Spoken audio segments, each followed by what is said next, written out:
All right, you have made it. Here is our last video of notes for the entire year.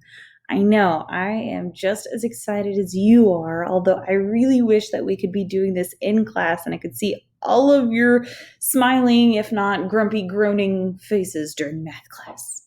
All right, so last one we're going to be doing is solving logarithmic equations. Now, I want to preface this with these get very hard very quickly, and we are doing just the super duper basic ones.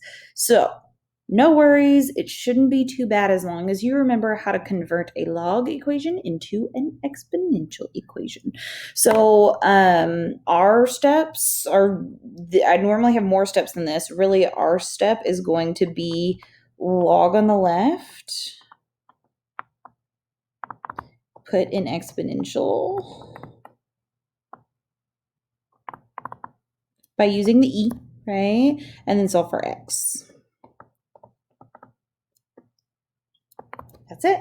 Now, another thing that you have to remember is that you have to plug your x back in.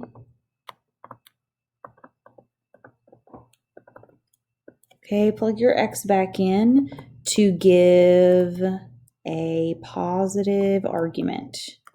Now remember, the argument is this number right here. So if this equation we solved and we got a negative number, we'd have to throw it out. So I don't think you'll have many, if any, of those on your homework. But let's go ahead and get started. All of these logs are on our left, so we'll go ahead and use the e for the exponential. So the e, remember, starts at the base, goes through the power of the other side, through the argument, there's your e. So this tells me 3 to the negative second power equals the argument, x. And in this case, you can just put this in your calculator if you want, but remember, a negative exponent just means put it on the opposite side of the fraction bar. So this is going to be moved to the bottom, 3 squared, which is 1/9. Now we need to check to make sure if we give it a positive argument. If I plug 1/9 in for x, that gives me a positive argument. There's my answer.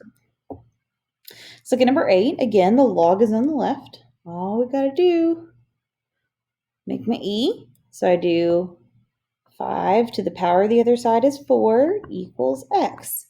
5 to the 4th power equals x. And 5 to the 4th is 625. So x equals 625. Now, again, if I plug 625 in for x, that's a positive argument. Those are pretty easy. It's more of when you get ones like this, that if you plug 625 in right there, 8 minus 625 times 7, or 7 times 625, this is going to be a negative number, so 625 wouldn't work for this one. So that's going to be what I'm talking about when I say plug it in to make sure it's a positive argument. So looking at this next example, again, log is on the left, so we're going to use our e. 2 to the 5th power equals this entire argument. So we have 2 to the 5th equals the entire argument in parentheses, 10 plus 3x. Then solve using normal order of operations. Order of operations, there are no parentheses. Exponents come next, so 2 to the 5th is 32 equals 10 plus 3x. And then go backwards, right? Subtract, divide by 3. So we're going to subtract 10. 22 equals 3x. Divide by 3. This is just going to be a fraction. X equals 22 over 3. Now let's double check that if I put this 22 over 3 in, it gives me a positive argument. So basically what I need to check is that this 10 plus 3 times 22 over 3, is this positive? Well, let's kind of think about this. The 3's will cancel here. 10 plus 22 is the leftover. Is that positive? Yes. So this is my answer. If it wasn't positive, you'd cross it out and say no real solution, and then that's it. But you can have a negative answer here. So try number 10 on your own, and I'm going to warn you this, it's going to be a fraction, okay? But it should be okay to plug in. Go ahead and try that on your own. Hopefully you got that right. Now, I just wanted to say that I will miss every single one of you.